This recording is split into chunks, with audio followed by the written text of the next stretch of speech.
Hello everyone. Today we are going to talk about the yoga mat. A lot of people have asked me, what kind of yoga mat should I buy, how thick, and all those details. So let us explore every single thing about the yoga mat in this session. There are three elements that we need to consider: the thickness, the material, and also the price. The thickness of a yoga mat comes in 4 different thickness: 1 millimeter, 2, 4, and 6. Sometimes there's like 1.5 or 2.5, but then that's just 1 and 2, right? Okay, so this is it. This is the 1 millimeter, or is it 2? 2, sorry, this is 2. 2 millimeter travel mat. So why is it called a travel mat? Because it's very thin, supposedly very light, so that you can travel with.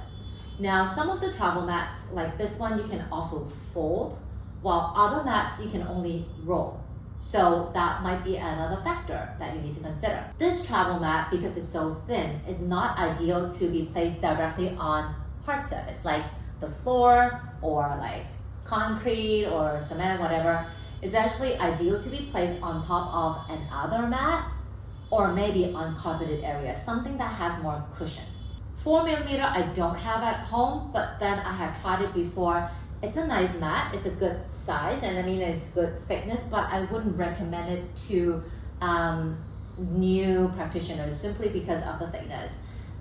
Because for yoga, we put the knees on the floor a lot, and if you're new to yoga, if you place your knees on a 4 millimeter mat for that length of time, chances are your knees might not be very happy.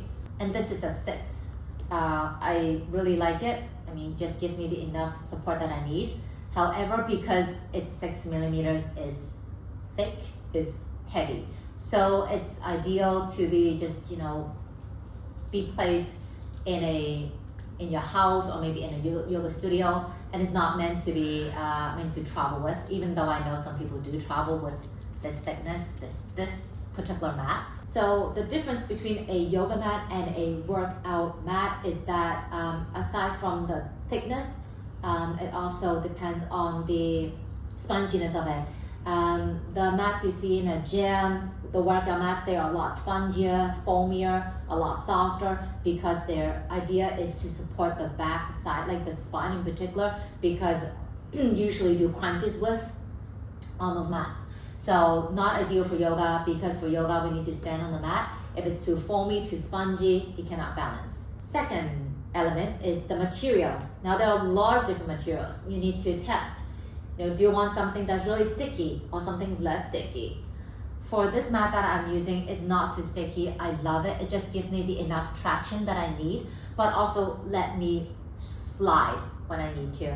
Because my practice is more flowy, I need that sliding effect from the mat. This one is too sticky for me. As you can see, this one I cannot even move my hand. For this one I can slide. Okay, but then some people love this kind of stickiness, okay, because maybe they have really sweaty hands and feet, or maybe they just feel that they can balance easier on a sticky mat. Another element is the suede or vegan suede, or actually I call it the towel mat. Now for this one, as you can see, these two are very similar in material. It's a towel, okay? So it's very, very smooth, perfect for people who have really sweaty hands and feet, perfect for people who do hot yoga or warm yoga with, so because you sweat, right? So the sweat or the water is going to give you that traction. So for these two, the wetter they are, the stickier they get. So for me, if I practice on these two surfaces, then I would spray water on it, because my hands and feet, they don't sweat as much. So I need the water to give me that traction. I just mentioned this is a suede or vegan suede mat, and this is a yoga towel.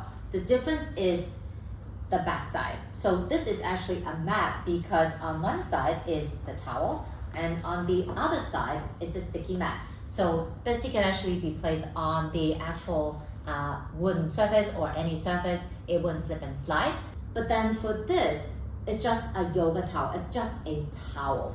So if you place it on the wooden floor, boom, you're gonna slide.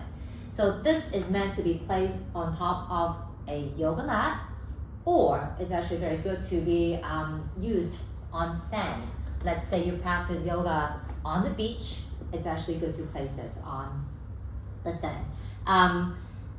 When I do beach yoga, I always practice on a towel, not on bare sand, simply because I don't want my fingers, I don't want sand to be caught between my fingers or between my toes, because if I lift my leg up, chances are the sand's just gonna fall on my face. If I raise my arm up, chances are the sand is gonna fall from the fingers onto my face, so it's not a good experience. So that's why I don't practice on bare sand.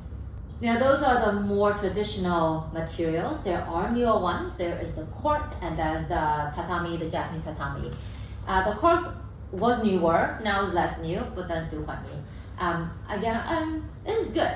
I mean, I like this because it's light and it's thick. It's 6mm, but super duper light. I travel with this one. For this one, it has the same purpose as the towel. The wetter the mat is, the stickier it gets. But then, for this one, I can still practice with my dry hands and feet. They don't slip and slide as much. This one, very beautiful, Japanese tatami. It's good to do like gentle stuff on, nothing too flowy, nothing too aggressive, because the surface is not that ideal for a very flowy yoga practice. I don't want to put the tops of my feet against this, definitely not my knees. So, but that's very pretty. So yeah, that's it. Third and last element, price range. Varies anywhere from 2-digit Hong Kong dollars all the way to 4 digits. Have them all, try them all. Some of them work, some of them don't. So the price doesn't really, at least to me, it doesn't justify anything really. But then there were cheaper yoga mats that I find really, really good. But the problem is I don't know what they're made of and I don't know how long they will last. The one that I'm sitting on is pricey, but then I've been using it for well over a decade. Still very good. So that's it. That's my sharing for today, all on yoga mats. Hopefully that will give you a little bit more, a better idea on what to buy when you do buy a yoga mat. Maybe your first, maybe your second, maybe your third, maybe even more. Okay, so take it easy. See you again soon. Bye bye.